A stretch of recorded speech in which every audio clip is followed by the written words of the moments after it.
Mesdames, Messieurs, bonsoir, bienvenue dans cette édition. À l'hémicycle, les députés ont examiné et adopté le projet de loi portant création d'une commission électorale nationale indépendante, CENI. Le projet a été adopté par la majorité des parlementaires. C'était en présence du ministre de l'Intérieur et de la Sécurité publique. Les détails avec Adoum Abdelkader. C'est par 128 voix pour et 2 contre que les députés ont adopté le projet de loi portant création d'une commission électorale nationale indépendante. Un vote qui répond à l'esprit des accords politiques du 13 août 2007 et celui du 2 avril 2013. Avec ces votes, l'on s'achemine vers la mise en place d'une CENI nouvelle formule. Le document soumis à l'appréciation des élus du peuple a fait tout de même le échange houleux entre les députés et les membres de la commission politique générale, institutions, lois, affaires administratives et judiciaires. L'intervention du ministre de l'Intérieur et de la Sécurité publique a été aussi d'un grand apport pour éclairer certaines zones d'ombre du document. Les députés se sont surtout préoccupés de la composition des démembrements de la CENI et de son fonctionnement. Les textes sont clairs. Le bureau permanent des élections, c'est aussi une institution sous la tutelle du ministère de l'Intérieur. Et il y a un décret qui dit qu'après la fin de la CENI, c'est le bureau permanent des élections qui doit tout ramasser, meubles, immeubles, papiers ou encore n'importe quoi, et les garder. C'est le conservateur de la CENI. Et il est sous la tutelle du ministère de l'Intérieur, donc il n'y a pas de conflit en la matière. La future CENI sera composée de 41 membres au lieu de 31 par le passé. L'innovation de cette CENI est qu'elle sera paritaire. La majorité présidentielle y sera représentée avec 17 membres. Le même nombre de places est aussi accordé à l'opposition démocratique. Une grande première, la société civile sera également représentée dans cette institution avec 6 places. Le président sera choisi de commun accord. Cette nouvelle CENI aura pour mission de combler les ratés des élections antérieures. Les défis sont nombreux et déjà le plus imminent est le recensement biométrique. Les travaux de l'atelier de renforcement des capacités des médias tchadiens sur le traitement de l'information liée au changement climatique se sont achevés cet après-midi. Les détails avec Estelle Abdelkader. 72 heures ont permis aux hommes de médias de s'outiller en technique de traitement de l'information liée au changement climatique ou encore à la protection de l'environnement. Les participants ont tenu à saluer l'initiative de l'Observatoire de la déontologie et de l'éthique des médias du Tchad, ODEMET.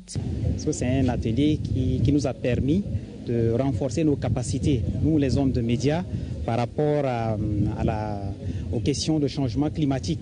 Nous savons que ce sont des questions de l'heure. Il est important que les journalistes soient dotés d'informations nécessaires, que les journalistes apprennent également les règles. Comment est-ce qu'il faut traiter cette question-là? Le ministre de la Communication exhorte pour sa part les journalistes à mettre en pratique les connaissances acquises. Que les journalistes puissent utiliser les règles du métier pour la cohésion nationale, pour l'unité nationale, pour un Tchad fort, prospère et meilleur. Je serai terminer mes propos, chers amis, sans apprécier, au nom de son Excellence Idriss Déby Itno, président de la République du Tchad, chef de l'État, qui est d'ailleurs très dégagant sur les questions liées au développement durable du pays, l'apport combien inestimable des membres de l'ODEMET pour la réussite de ces assises. Au-delà des échanges et de la théorie, les participants ont réalisé des reportages sur la dégradation de l'environnement et la viabilité de la ceinture verte. Les membres du Conseil national consultatif des jeunes sont en congrès depuis ce matin à N'Djamena. Ce congrès qui réunit 53 participants des associations et mouvements des jeunes venus de différentes régions du Tchad va durer 2 jours. Il offre l'occasion aux participants d'examiner et d'adopter les textes de base du CNJ. Un nouveau bureau sera élu à la fin de cette rencontre. Compte rendu, Mahmoud Saleh Hissène Ben Malala. Le Conseil national consultatif de jeunes, cette organisation fêtière, a sombré dans la léthargie depuis 2009 suite à la suspension de ses activités par un acte du ministère de la Jeunesse et des Sports. C'est pour lui permettre de reprendre ses activités pour sa refondation que le présent congrès se tient sous la supervision du ministère des tutelles. Élu à la tête du CNCJ en 2005 et reconduit lors du deuxième congrès en 2007, le président sortant Ahmad Mamad Guémé a indiqué que le parcours de son organisation qui se présente en dents de scie est émaillé de multiples difficultés. Il a plaidé pour une synergie entre les acteurs pour obtenir des impacts visibles. Officiant à les assises du CNCJ, le ministre de la Jeunesse et des Sports souhaite que la nouvelle dynamique de la Renaissance chère aux plus hautes autorités fédère et unisse les jeunes pour conduire le Tchad vers l'émergence. La nouvelle dynamique de la Renaissance chère aux premiers jeunes tchadiens, Idriss Déby Itno, président de la République, chef de l'État, doivent fédérer et unir notre jeunesse pour en faire de notre pays une nation émergente, forte et prospère. Pour cela, le Tchad a besoin d'une jeunesse patriotique, responsable et audacieuse. Ces assises, j'en suis sûr, vous permettront de baliser de nouveaux axes de fonctionnement de votre association. La finalisation de la Charte nationale de la jeunesse et son adoption par le gouvernement, l'Assemblée nationale pourra réguler les rapports entre les jeunes eux-mêmes d'une part, les jeunes et les institutions de l'État d'autre part. Ce congrès extraordinaire du Conseil national consultatif des jeunes est une occasion pour les jeunes d'avoir un nouveau départ pour une vision commune. 60 élèves issus de différents établissements scolaires de la capitale renforcent leur capacité en technique de médiation, de prévention et de règlement pacifique des conflits en milieu scolaire. C'est le ministre des Enseignements secondaires et de formation professionnelle Abdelkrim Seyd Bouch qui a présidé la cérémonie. Ahmad Yaya Abbas. Durant 3 jours, les participants à cette rencontre vont débattre sur des questions qui touchent les milieux scolaires. Il s'agit notamment de la non-violence, la culture de la paix, la tolérance, le pardon et le respect des valeurs des autres. Pour les organisateurs, ces élèves ambassadeurs de la paix pourront directement s'impliquer dans tout processus de la paix pour y instaurer une véritable culture de la paix. Ils travailleront avec les enseignants et les autorités administratives de leurs établissements respectifs. Par cette formation, le COPES se propose d'atteindre un certain nombre d'objectifs spécifiques, à savoir renforcer les capacités des élèves concernés en matière de sensibilisation, de médiation et méthodes de résolution pacifique des conflits. Impliquer directement les élèves dans la prévention, gestion et résolution des problèmes liés à la violence scolaire. Pour le ministre des Enseignements secondaires et des formations professionnelles, la recherche de la paix et la concorde nationale demeurent la préoccupation des plus hautes autorités du pays. La recherche de la paix et de la concorde nationale a été et reste la préoccupation constante de son Excellence M. Idriss Déby Itno, président de la République, chef de l'État et celle du gouvernement. Cette politique de paix se manifeste quotidiennement à travers des actions concrètes, qu'il s'agisse du dialogue entretenu avec l'opposition démocratique et la société civile, ou qu'il s'agisse de la diplomatie tout azimut et dynamique développée au niveau sous-régional, régional et international. Cette formation entre dans le cadre de l'exécution du plan d'action 2012-2013 du Comité d'organisation pour la paix dans les établissements scolaires COPES. Initiative rendue possible grâce à l'appui financier de partenaires. Les différents acteurs impliqués dans la mise en œuvre de la politique du gouvernement autant pour moi, en matière de santé de la reproduction dans la région du Wadi Fira, ont tenu leur rencontre d'évaluation. Quel est le bilan de cette rencontre trimestrielle? La réponse avec Innocent Kilayo. La gratuité des soins dans les hôpitaux, le renforcement du partenariat ainsi que l'approvisionnement des districts sanitaires en médicaments sont les principaux sujets débattus lors de cette réunion de coordination médicale de la région du Wadi Fira.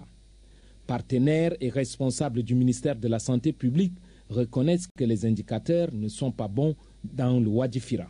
Un hôpital sans médicaments, sans consumables et réactifs, comment cet hôpital peut fonctionner?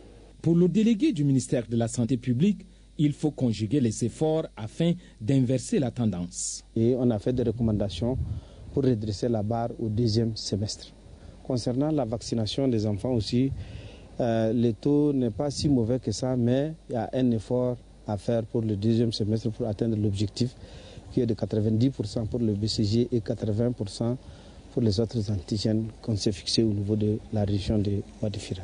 Les représentants des différentes ONG de la place qui s'occupent de la santé des réfugiés promettent de redoubler d'efforts dans le domaine du partenariat avec le ministère de la Santé publique. Jeunes utilisent ta clé est le thème de la 2e édition du camp des jeunes de l'église Parole de Vie. Cette retraite spirituelle destinée aux jeunes vise à mieux outiller la jeunesse face à son destin. Cette rencontre se déroule à Bakara. Anastasie Bissi pour le compte rendu.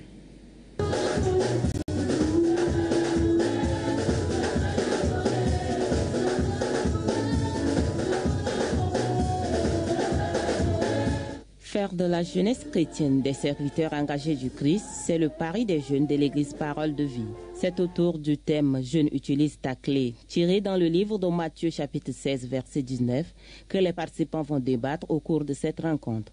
Les bénéficiaires seront soumis à des enseignements bibliques et ateliers. Dites-vous que vous ne savez rien à partir de ce soir et que vous devrez acquérir quelque chose. Parce que celui qui se croit connaître n'ouvre pas son cœur à des instructions et c'est un insensé. La clé sert à défaire et à refaire.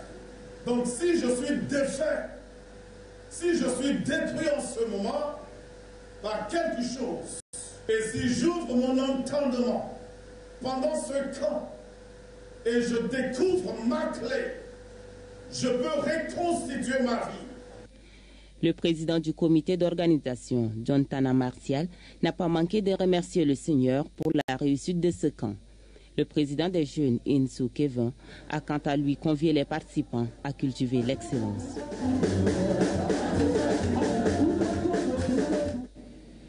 Un accueil de grand jour a été réservé à Alhaj Mohamed Djida. Il rentre avec un prix remporté lors d'une compétition internationale sur la lecture du Saint-Coran à Dubaï.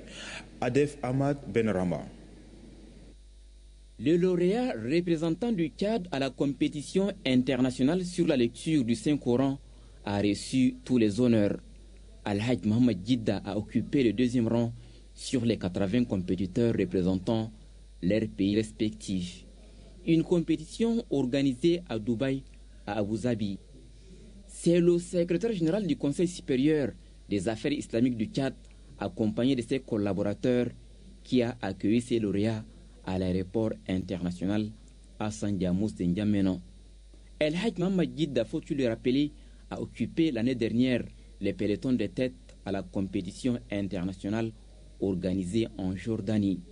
Très ému, ses lauréats a remercié Dieu, mais aussi le Conseil supérieur des affaires islamiques du Tchad pour avoir réuni les conditions nécessaires lesquels ont contribué à ces résultats. Pour le secrétaire général du Conseil supérieur des affaires islamiques, le Tchad, qui s'est toujours distingué dans les différentes compétitions coraniques internationales, est un pays du Saint-Coran.